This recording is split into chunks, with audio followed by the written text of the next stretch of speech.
Interview ngayon guys, makeup tutorial. Dugo lang.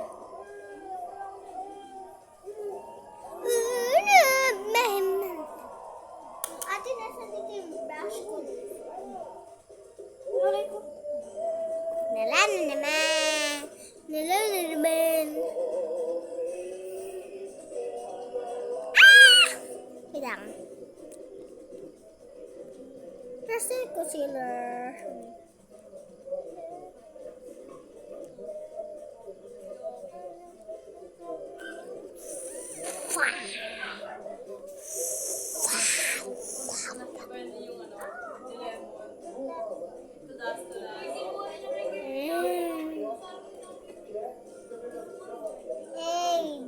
Tignan niyo yung mukha ng ate ko. Diba?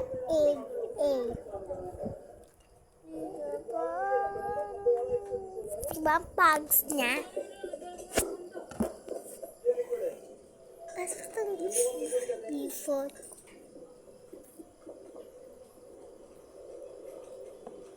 I don't think Michelin inspectors would like how clean, Bawal yan! but I bet looks to be deceiving and his food is... So, gagamit ako nitong pinakamurang makeup herb. So, kailangan ko to kasi ito na lang yung foundation ko na natitira. Bahala ko mag-foundation ng mga powder. Check out another... Ganda lang powder na foundation na kailangan kasi sa mukha ko nagka-crack yung power foundation. Na yung kulay brown, alam nyo yun, bawal yun sa akin. Kasi nag-contour na yung aking mukha. Puti na lang. Sabi ni mama. Pero kasi dati, nagka-gugs siya sa mukha. Nag-makeup siya, dapat ito lang daw. Kasi nakilala niya pa to. Kasi favorite hub so strong na daw to sa mukha niya. Instead of oil, the cook uses hot sand or salt. Bago matulog, gamot. The food gets even crispier than with oil. So, kwento ko. Pag nagkakasakit ako o nagkakalagnat, kanina kasi nagkalagnat ako, pero saglit. And, pero kahapon nagkalagnat ako, pero ngayon wala na. Pero wala na akong ugot sipon. Sipon na lang pala. And, ito, may kukwento. Alam niyo yung ganito, yung alam niyo yung gamot na by Jessic, alam niyo yan. Sa mga alam na mag-comment kayo dyan sa commenter. It looks like a rock. Alam niyo yung isang lab nun, alam niyo parang yan, yung box na yan, yung nagpipicture tayo, di ba may box dyan. Yung kalaking box dun, yung gano'n na mga by Jessic na nilalagay. Sisirain Ang yan eh. nauubos ko. Pag yan nabasag-basag mo yan, hampas ko yung sa ulo mo. Pinauubos ko yung grabe nauubos ko yun. Palabong lang sa mukha ha. Palabong, huwag kayo maarte.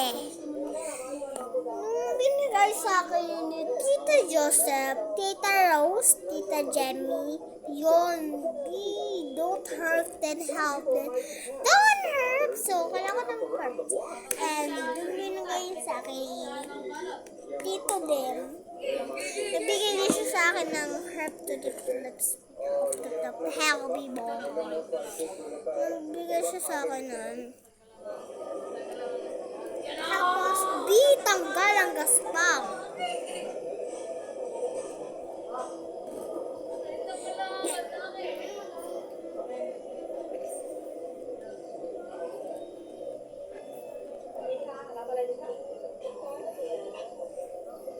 While this drink looks really tasty, I don't want to think about how many calories are in it.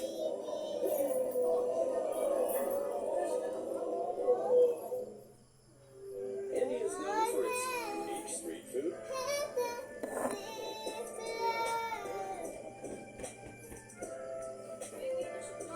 Gusto ko po, di ba?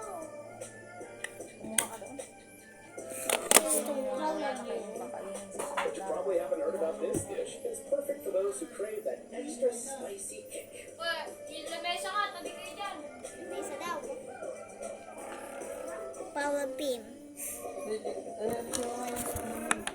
Buti na lang nasa